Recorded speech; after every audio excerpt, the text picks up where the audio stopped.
السلام عليكم ورحمة الله وبركاته. رب اشرح لي صدري ويسر لي أمري واحلل عقدة من لساني يفقهوا قولي. بسم الله.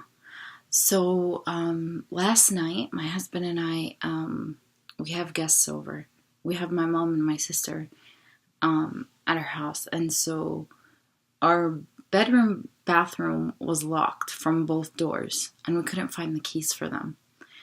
And we have a spare bathroom downstairs, and I kind of just like let it go. I'm like, I've locked the door enough times to know that if you can't find the key, then there's no point. I mean, my husband actually, he hammered a nail and he made it work in the past, but for me it's like I don't care. Like the next day I'll like get a key from my neighbor or something like that. Like I don't ironically, because I usually stress out about like little things, but I just didn't dwell on it. I just like let it go, and I was like, it's fine, it's not a big deal.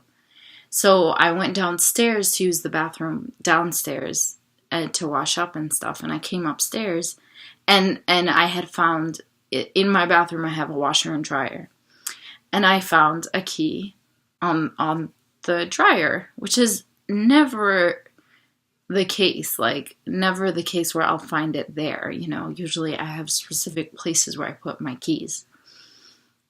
And so I came upstairs and I was like excited to tell my husband about it. And the door had already been opened. And my husband had already found another key to open the door. And it was just like so funny, because like 1 second ago we would have stressed out about it. We would have freaked out like, oh my God, we don't have the key, blah, blah, blah. And it's hard like when you don't have a bathroom and stuff like that. And subhanAllah, that's what it is for marriage, for school, for any sort of opportunity. Times, like I'll tell you, for marriage, so many girls are desperate to get married. They want to get married like today, before tomorrow. And they're just like eager, and they're rushing and whatever. A lot of guys think that they have to like scope out girls at school and stuff like that. And sometimes they even result to like haram, because they want to get married so badly when Allah subhanahu wa ta'ala has such a perfect timeline set in motion. Why don't you trust the plan of Allah subhanahu wa ta'ala? Why don't you trust his timeline? And it's like people just want to like fast forward and do everything and take command, when it's like Allah subhanahu wa ta'ala is like, but that's not the timeline that I have for you. And you can do whatever you want, but unless I set this plan in motion, it's not going to happen. And it's like we continue to just dwell and worry and freak out over these little things. And it's like in the end, it's like you marry the perfect person because Allah subhanahu wa ta'ala sent you that person. You know, everything. And sometimes like when I see like kids dating or whatever, and there's like, okay, well, I want to marry this person. It's like, do not trust Allah subhanahu wa ta'ala. Do you not trust his plan? Do you not trust that he's going to bless you? You know, people think like Allah subhanahu wa ta'ala is ar-razaq, and people think that rizq is just mal. But it's not just wealth. It's everything. Allah subhanahu wa ta'ala blesses you in everything, in prosperity, in happiness, and everything is rizq. It's not just about wealth. And so Allah subhanahu wa ta'ala blesses you, and with a spouse, he blesses you with all the goodness of this dunya. And then like you really do, like we stop and we don't appreciate it. And we just want to like do whatever we want to like fast forward and create our own timeline, which doesn't even exist. Like, think about it. If I sat there and I freaked out, do you know what would have happened? My house would have been a tornado. I would have flipped everything upside down. I would have But when the timing was right, the key was right in front of me, and I was just able to swiftly open that door, and everything was fine. And not just that, before I even reached the door, it was already open.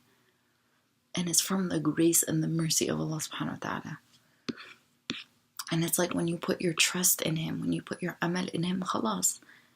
Like I know for me, there was a time I believe I was like about 19, I will say, where I knew that I was going to graduate soon. and all that stuff. And although, and I kind of like was wondering, not, I don't know, just like where my life was gonna go. And for me, it was kind of like I wanted to get married and all that stuff. And I would just think, like, if nobody ever liked me in my life, why would somebody all of a sudden come and want to marry me and spend the rest of their lives with me? And I really couldn't accept the fact that one day I'm going to get married. Because I'm like, nobody even likes me. Like, nobody even wants to be my friend. Like, nobody even wants to go have coffee with me. All of a sudden, I'm going to get married and somebody's going to spend the rest of their lives with me. And subhanAllah, when I met my husband, and so before I had gotten engaged to who's now my husband, I had gotten engaged to someone else. And it was like, I was around 19, I was young, and I just wanted something. I just wanted to know that that option was available and that I'll be okay.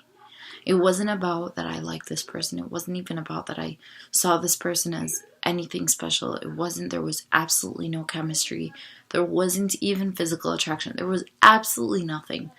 But when I saw this person, I thought, my future is going to be okay. Like, there is a future, believe it or not. And so that was because I honestly had believed that nobody would ever want me, ever. Because I've been bullied and I've been whatever, and I was just so mentally flattened that I couldn't accept the idea that somebody would love me.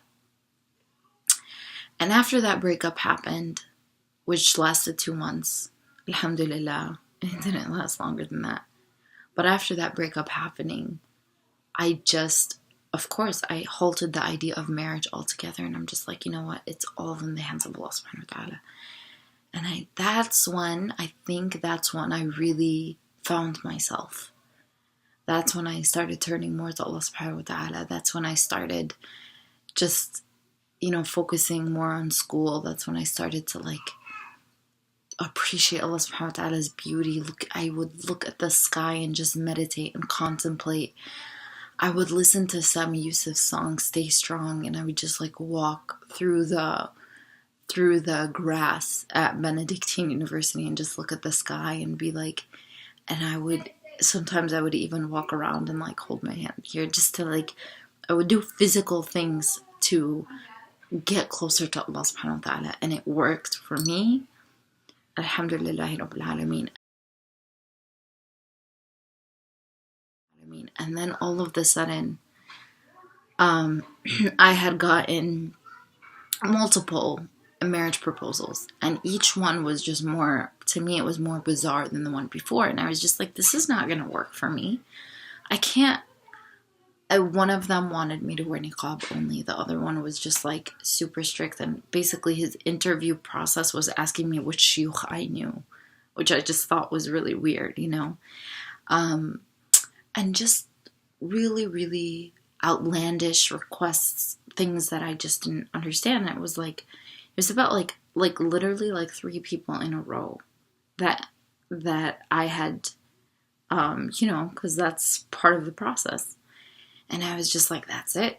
I'm throwing my cards on the table. I'm done. I'm just done. This is just not for me. This whole system, it's just not for me. And I'm okay with being by myself. At this point, I loved myself. I really did. At this point, I started to love myself. I'm like, you know what? I'm okay with it. I'm fine. I don't need this. I don't need anyone. I'm okay. And then after a week, my husband had called. And the way Mom worded him, she just said his name and his profession. And I was like, well, I'm not interested. Just forget it. And it came to a point where there were heated arguments between me and my mom. I'm just I'm not going to do this. I don't want to. I've been through this enough. I'm just done. But subhanAllah, and my husband had asked asked for me a long time ago. Before these 3 guys, he asked for me. And then stuff happened and he never called back. And my mom was telling me, like, oh, this person, it was like 3 months later. And my mom was telling me about my husband. She's like, this guy, she hadn't even said his name yet. His name is Majid. But she said he called back and he's interested. And I said, no, whatever. And then he was talking to her on the phone. He called my mom. And my mom just, like, let me listen to his voice. And subhanAllah, the sakina of his voice just entered my heart. And I just felt soothed and affirmed just by listening to my husband's voice. I don't know how to explain it. And it wasn't because his voice is so magical. It's because Allah subhanahu wa ta'ala implanted that sprinkle of barakah into opening my heart to accepting my husband. Garage and it's door. because I accepted the path that Allah subhanahu wa ta'ala set forth for me. And Allah subhanahu wa ta'ala, and because I was patient, Allah subhanahu wa ta'ala sent me the best. And when in the process of our engagement, it was like no other. Every other guy that came before me, I was always nervous. I remember the first time that I got engaged, I was serving coffee and my hand was just shaking and I spilled the coffee. But this time I don't even think I had to do that. Like, it was just so, it was like I was seeing my best friend. And when he came to visit me one time to just like see, it was like I knew him my whole life. And there was nothing awkward. There was nothing weird. It was just, and it was funny because we never even brought up engagement. Like, that didn't even come up. Like, it was, you would think we were best friends or something and we're just meeting up or something like that. Of course, always supervised, blah, blah, blah. But it was so casual and comfortable. And I wasn't even worried about, like, the things that I would normally worry about.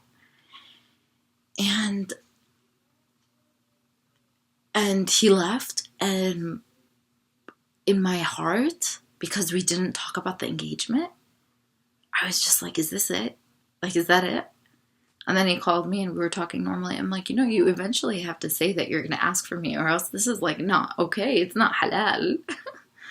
And he's like, I thought it was implied that I'm coming in February. Aren't I coming in February? Aren't I coming in April? And I'm like, I told my parents, I'm like, he's coming in April before it gets picked up. And it was just nasib. And it just was nasib.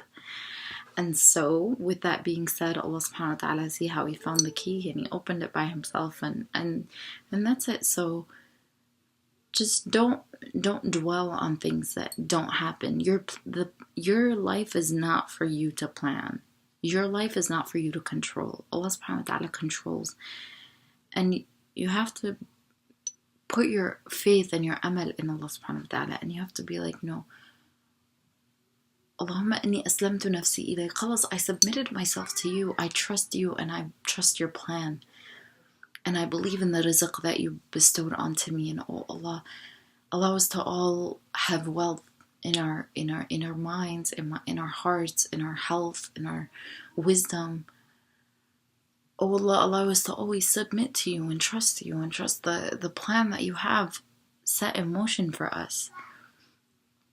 And allow us to always be steadfast on your path, Ya Arhamar Rahimin. And with that being said, I will conclude. Bismillah ar-Rahman ar-Rahim. Wal 'asr innal insana lafi khusr illa alladhina amanu wa 'amilu s-salihat wa tawasaw bil haqqi wa tawasaw bis sabr. Assalamu alaikum wa rahmatullahi wa barakatuh.